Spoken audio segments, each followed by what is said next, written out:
Hello, welcome to Roy's Book Reviews. I am Roy, and I am recording this video on my BookTube channel on May 4th, 2020. That's not the date you will eventually see it, but it is the date that I recorded it, and I bring that up only because May 4th is a cool day for everyone who happens to be a Star Wars fan. May the 4th be with you. In 2020, it's a cool day because the Pulitzer Prize winners were announced today. It was delayed a little bit due to what's going on in the world with COVID-19 and the quarantine we're all in, but they did get around to announcing the winners today. The winner in the category of fiction was Colson Whitehead for his novel The Nickel Boys, and it happens to be his second Pulitzer Prize winning novel, quite the accomplishment for any writer. In a previous video here at Roy's Book Reviews, I do discuss my thoughts on Colson Whitehead's previous Pulitzer Prize winning novel, The Underground Railroad. Today, and it's the reason why I was playing some Vietnamese music in the background before while I'm warming up here. I'm going to be discussing the novel The Sympathizer by Viet Thanh Nguyen.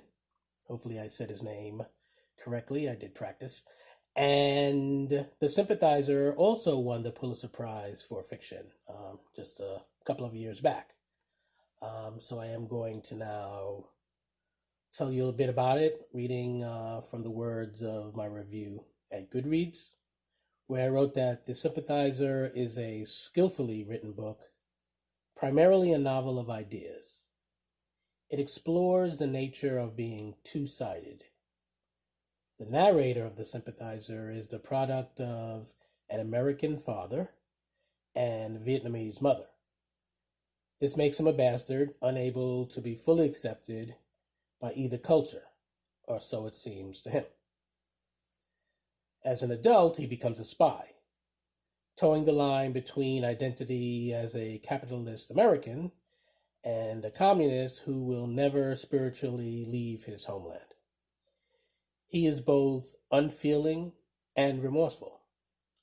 He's a sensitive soul and a cold-blooded killer, a loyal friend and a lone wolf, the conqueror and the conquered, Western and Eastern, Caucasian and Asian.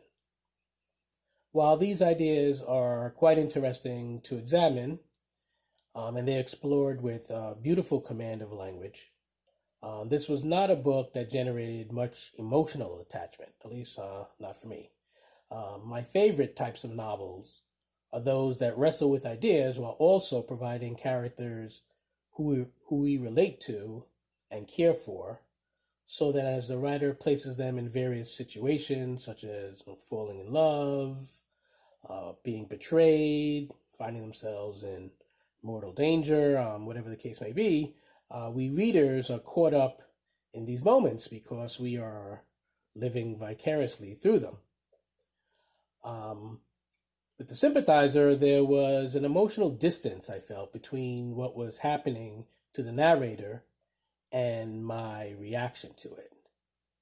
I don't know for certain, but I suspect that having all of us connect to the narrator is not the author's prime objective.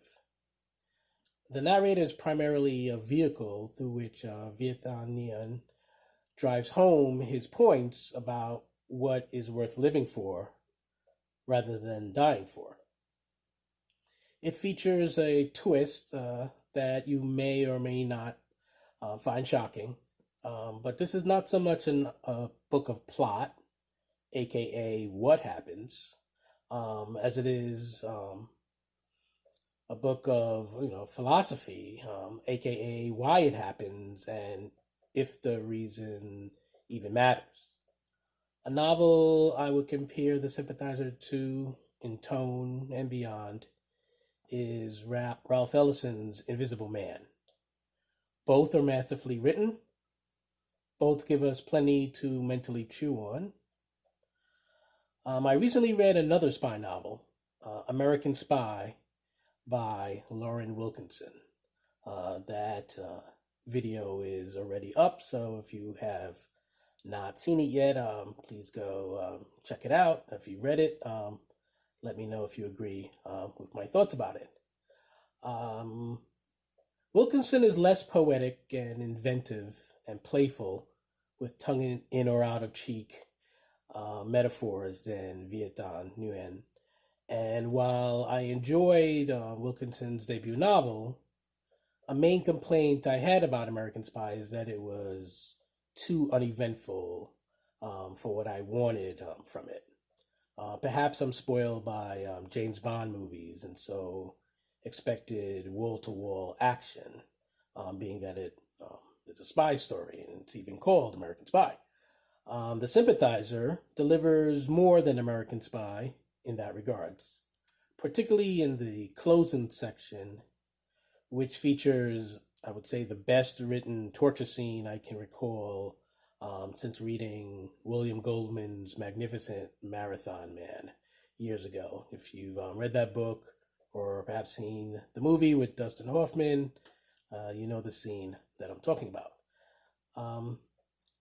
I suppose, therefore, I should caution readers who tend to steer clear of graphic violence on page that The Sympathizer is probably not the book for them. Nevertheless, it is a worthy Pulitzer Prize for fiction winner. And it puts me one step closer in a quest that I have to read all of the novels that have won the Pulitzer Prize for fiction. I have a post at my blog, A Line a Day, where I list all of the winners, and it has hyperlinks to reviews that I wrote for them at Goodreads for all the ones that I have read.